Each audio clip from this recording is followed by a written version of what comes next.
আপনি কি পায়ে বা পায়ের পাতাতে শিরশিরানি বা জ্বালা জ্বালা ভাব, কখনো কখনো টিংলিং সেন্সেশন বা নামনেস, অর্থাৎ এমন মনে হবে যেন পায়ের পাতার নিচে মাটি লেগে আছে, এই ধরনের কোনো সমস্যাতে ভুগছেন? তাহলে এই ভিডিওটি আপনার জন্য খুবই গুরুত্বপূর্ণ। Hello, welcome. আমি তমাল নাগ, একজন ফিজিওথেরাপিস্ট। আমি আজকে আপনাদের দেখাবো কিছু সহজ ব্যায়াম, যেগুলো নিয়মিত অভ্যাস করলে আপনি আপনার পায়ের এবং পায়ের পাতার শিরশিরানি বা জ্বালা জ্বালা ভাবকে বাড়িতে খুব সহজেই কমাতে পারবেন। প্রথম ব্যায়াম, আপনার কাফ মাসেল স্ট্রেচিং। কিভাবে করবেন? এইভাবে পা মিলে বসবেন। এরপর একটি বেল্ট বা টাওয়েলকে পায়ের পাতার সঙ্গে এইভাবে লাগিয়ে রাখবেন। এরপর বেল্ট বা টাওয়েলকে ধীরে ধীরে উপরের দিকে টান দিবেন, অর্থাৎ পায়ের পাতাটি যেন উপরের দিকে উঠতে থাকে। আপনি ফিল করবেন আপনার কাফ মাসেলে স্ট্রেচ অনুভব করছেন। এই স্ট্রেচড অবস্থাতে 30 সেকেন্ড হোল্ড করে থাকবেন। এরপর ধীরে ধীরে ছেড়ে দেবেন। আবার বেল্ট বা টাওয়েলকে উপরের দিকে টান দিবেন। আপনি ফিল করবেন কাফ মাসেলে স্ট্রেচ অনুভব করছেন। এই স্ট্রেচড অবস্থাতে 30 সেকেন্ড হোল্ড করবেন, এরপর ধীরে ধীরে ছেড়ে দেবেন। এইভাবে 30 সেকেন্ড করে হোল্ড করে করে ডান পায়ে মোট 5 বার অভ্যাস করবেন এবং একই রকমভাবে বাঁ পাতেও 5 বার ব্যায়ামটি অভ্যাস করবেন। দ্বিতীয় ব্যায়াম, নিউরাল স্ট্রেচিং। কিভাবে করবেন? এইভাবে সোজা হয়ে শুবেন এবং একটি বেল্ট বা টাওয়েলকে পায়ের পাতার সঙ্গে এইভাবে লাগিয়ে রাখবেন। এরপর ধীরে ধীরে বেল্ট বা টাওয়েলকে টান দিবেন এবং পাটি উপরের দিকে তুলবেন।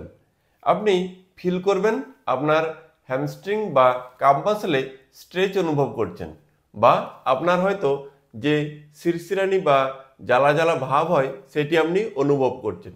যেই মুহূর্তে আপনি সেই ব্যথা অনুভব করলেন, সেই মুহূর্তে আপনি পাটি হোল্ড করবেন। এরপর সেখান থেকে একটু নিচে নামিয়ে আনবেন। এই পজিশনে ধরে রেখে মাথাটি একটু উপরের দিকে তুলবেন। এই পজিশনে 10 থেকে 15 সেকেন্ড হোল্ড করবেন। এরপর ধীরে ধীরে মাথাও নামিয়ে দেবেন এবং পাও নামিয়ে দেবেন। আবার একই রকমভাবে বেল্টে টান দিবেন এবং পা উপরের দিকে তুলবেন।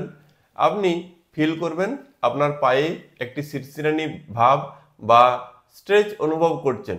যে মুহূর্তে স্ট্রেচ অনুভব করলেন, সেখান থেকে একটু নিচে নামিয়ে আনবেন। এরপর এই অবস্থায় ধরে রেখে মাথাটি একটু উপরের দিকে তুলবেন। একই রকমভাবে 10 থেকে 15 সেকেন্ড হোল্ড করবেন। এরপর ধীরে ধীরে নামিয়ে দেবেন। এইভাবে 10 থেকে 15 সেকেন্ড করে হোল্ড করে করে মোট 8 থেকে 10 বার অভ্যাস করবেন। আপনার যদি দুটি পাতেই সমস্যা থাকে, তাহলে এই ব্যায়ামটি আপনি দুটি পাতেই একই রকমভাবে অভ্যাস করবেন। পরবর্তী ব্যায়াম, নিউরাল স্ট্রেচিং বা নিউরাল মোবিলাইজেশন। কিভাবে করবেন? এইভাবে পা ঝুলিয়ে কোনো বেডের উপর বা টেবিলের উপর বসবেন, যেন পাটি একটু ঝুলে থাকে। এই অবস্থাতে প্রথমে পায়ের পাতাটি একবার উপরের দিকে তুলবেন এবং পায়ের পাতাটি উপরে তুলে ধরে থেকে ধীরে ধীরে হাঁটুটি সোজা করবেন, অর্থাৎ পাটি উপরের দিকে তুলবেন। আপনি ফিল করবেন আপনার পায়ের নিচে আপনি শিরশিরানি বা একটি স্ট্রেচ অনুভব করছেন। এই স্ট্রেচড অবস্থায় ধরে থেকে ধীরে ধীরে মাথাটি নিচের দিকে নামাবেন। এই অবস্থায় 10 থেকে 15 সেকেন্ড হোল্ড করবেন এবং ধীরে ধীরে ছেড়ে দেবেন। আবার একই রকমভাবে পায়ের পাতা উপরে তুলবেন, পা সোজা করবেন এবং যখন আপনি স্ট্রেচ ফিল করবেন, সেই মুহূর্তে মাথা একটু নামিয়ে ধরে থাকবেন 10 থেকে 15 সেকেন্ড। এই অবস্থায় 10 থেকে 15 সেকেন্ড ধরে থেকে ধীরে ধীরে মাথাও তুলে নেবেন এবং পাও নামিয়ে নেবেন। এইভাবে 10 থেকে 15 সেকেন্ড করে হোল্ড করে করে মোট 8 থেকে 10 বার ব্যায়ামটি অভ্যাস করবেন। যদি আপনার দুটি পায়ে সমস্যা থাকে, তাহলে এই ব্যায়ামটি আপনি দুটি পাতেই অভ্যাস করবেন। এই ব্যায়ামটি করতে গিয়ে যদি আপনি দেখেন যে আপনার পায়ে ব্যথা বা সমস্যা বেড়ে যাচ্ছে, তাহলে এই ব্যায়ামটি আপনি একটু অন্যরকমভাবে করতে পারেন। কিভাবে করবেন? আপনি একই রকমভাবে পায়ের পাতা উপরের দিকে তুলবেন এবং ধীরে ধীরে হাঁটু সোজা করবেন। সেই মুহূর্তে মাথা উপরের দিকে অর্থাৎ পিছনের দিকে নিয়ে যাবেন। এই পজিশনে হোল্ড না করে ধীরে ধীরে পা নামিয়ে দিবেন এবং মাথা সামনের দিকে নিয়ে যাবেন। আবার একই রকমভাবে পায়ের পাতা উপরের দিকে তুলবেন, পা সোজা করবেন, একই সঙ্গে মাথা পিছনের দিকে নিয়ে যাবেন। আবার পা নামিয়ে দিবেন, একই সঙ্গে মাথা সামনের দিকে নিয়ে আসবেন। এইভাবে আপনি পা সোজা করে উপরে তুলবেন এবং মাথা পিছনে নিয়ে যাবেন, আবার পা নামাবেন, মাথা সামনে নিয়ে আসবেন। এইভাবে মোট ডান পায়ে 10 থেকে 15 বার এবং বাঁ পাতেও 10 থেকে 15 বার ব্যায়ামটি অভ্যাস করবেন। এছাড়াও আপনি আপনার পায়ের সার্কুলেশন বাড়ানোর জন্য আপনি আপনার কাম মাসেলের স্ট্রেংথেনিং করতে পারেন। কিভাবে করবেন? দুটি পাকে 1 ফুটের মতো ফাঁকা রেখে সোজা হয়ে দাঁড়াবেন। এরপর চেয়ার বা কোনো বেডকে সাপোর্ট নিয়ে সোজা করে গোড়ালি উপরে তুলবেন, 5 থেকে 10 সেকেন্ড হোল্ড করবেন, নামিয়ে দেবেন। আবার গোড়ালি উপরে তুলবেন, 5 থেকে 10 সেকেন্ড হোল্ড করবেন, নামিয়ে দেবেন। এইভাবে 5 থেকে 10 সেকেন্ড করে হোল্ড করে করে মোট 15 থেকে 20 বার অভ্যাস করবেন। আপনার এই ব্যায়ামটি একটু অভ্যাস হয়ে যাওয়ার পরে আপনি এই ব্যায়ামটি একটি একটি পাতেও অভ্যাস করতে পারেন। কিভাবে করবেন? একটি পায়ের হাঁটুকে ভাঁজ করবেন, এরপর হাতে সাপোর্ট নিয়ে একটি পায়ের গোড়ালিকে উপরে তুলবেন, 5 থেকে 10 সেকেন্ড হোল্ড করবেন, গোড়ালি নামিয়ে দেবেন। আবার গোড়ালি উপরে তুলবেন, 5 থেকে 10 সেকেন্ড হোল্ড করবেন, নামিয়ে দেবেন।